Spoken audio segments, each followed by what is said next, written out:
ഇത് Hyundai i10 ആണ്. 2008-9 മോഡലൊക്കെയാണ്. ഇതിപ്പോൾ സ്കാൻ ചെയ്ത സമയത്ത് എനിക്കൊരു കോഡ് വരുന്നുണ്ട് EPS-ൽ. ഇത് ഫുള്ള് സ്റ്റീറിംഗ് ഹാർഡാണ്. ഫുൾ ടൈറ്റ് എന്ന് വെച്ചാൽ ഫുൾ ടൈറ്റാണ്. 2 കൈ കൊണ്ട് തിരിക്കാൻ പറ്റുള്ളൂ. ഇതിപ്പോൾ നമുക്ക് സ്കാൻ ചെയ്യുന്ന സമയത്ത് നമുക്ക് വരുന്ന കോഡെന്ന് പറയുന്നത് ഇതാണ്. ഈ 5 കോഡ് വരുന്നുണ്ട്. ഈ C1604 ഹാർഡ്വെയർ എറർ ഇതിൻ്റെ മോഡ്യൂളിൻ്റെ ഫോൾട്ടാണ്. ബാക്കിയൊക്കെ റിലേറ്റഡ് ആയിട്ട് വരുന്ന കംപ്ലൈൻറ്റ്. ഇത് നമുക്ക് ഇളക്കി റിപ്പയർ ചെയ്യണം. ഓക്കെ, മോഡ്യൂൾ എങ്ങനെ ഇളക്കി എടുത്തുകൊണ്ടിരിക്കുകയാണ്. ഇതാണ് മോഡ്യൂൾ, PA മോഡ്യൂളാണ്. ഈ 2-3 കപ്ലർ ഇളക്കി വിട്ട് കഴിഞ്ഞാൽ ഈ മോഡ്യൂൾ ഇവിടെ നിന്ന് വരും. ഇതാണ് സാധനം, PA ആണ്. ഇതാണ് നമ്മളെ ബോർഡ്. ഞാൻ ഇളക്കി എടുത്തിട്ടുണ്ട്. ഞാൻ നേരത്തെ വണ്ടിയിൽ നിന്ന് എടുത്ത് ടേബിളിലോട്ട് എടുത്തിട്ടുണ്ട്. ഇപ്പോൾ നമുക്കിന്ന് ഇളക്കി നോക്കാം. ഇതിലാണ് കംപ്ലൈൻറ്റ് ഉള്ളത്. 5 കോഡ് വരുന്നില്ലേ, ആ കംപ്ലൈൻറ്റ് ഇതിൻ്റെ ഉള്ളിലാണ് ഉള്ളത്.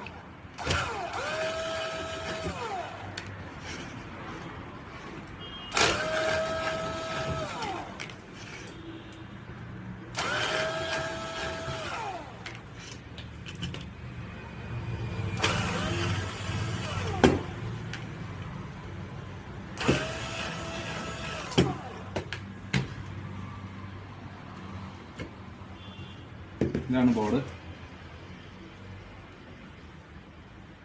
ഈ ബോർഡാണ് നമുക്കിന്ന് റിപ്പയർ ചെയ്യേണ്ടത്. ഇതിൻ്റെ അകമുണ്ട്, പുറമുണ്ട്, 2 സൈഡും കമ്പോണൻസുകളാണ്. ഇത് മൊത്തം നമുക്ക് ചെക്ക് ചെയ്യണം. ഇതിലേതാണ് പോയെന്നുള്ളത് നോക്കിയിട്ട് റീപ്ലേസ്മെൻറ്റ് ചെയ്യണം. IC ആവാം, എന്ത് വേണമെങ്കിലും വരാം. ചിലപ്പോൾ ഈ ഡ്രൈവർ ആയിരിക്കാം മോട്ടറിൻ്റെ. ഇത് ഷോർട്ട് വരാറുണ്ട്. എന്ത് വേണമെങ്കിലും നമുക്ക് ചെക്ക് ചെയ്തിട്ട് കണ്ടുപിടിക്കാമെന്നുള്ളതേ ഉള്ളൂ. ഓക്കെ,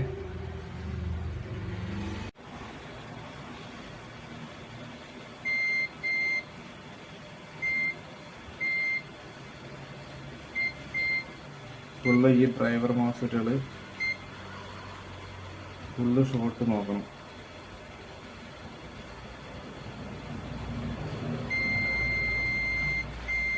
ഇങ്ങനെ ഓരോന്ന് നോക്കിയിട്ട് കണ്ടുപിടിക്കുന്നത് ഷോർട്ട് ഉണ്ടോ ഇല്ലെന്നുള്ളത്. എന്നിട്ട് നമ്മളിത് റീപ്ലേസ്മെൻറ്റ് ചെയ്യണം.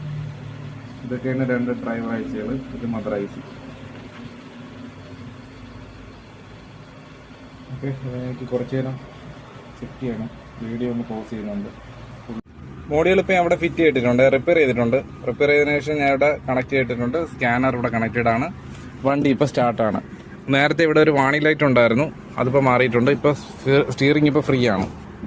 ഇപ്പോൾ ഒരു കൈ കൊണ്ട് തിരിയും. സ്കാനിങ്ങിൽ നമുക്ക് റേഡിയോ നോക്കി കഴിഞ്ഞാൽ 0 ആണ് ഫോൾട്ട് കോഡ്. നേരത്തെ ഇവിടെ ഫോൾട്ട് കോഡ് ഉണ്ടായിരുന്നു, ഇപ്പോൾ നോ ട്രിപ്പിൾ കോഡാണ്.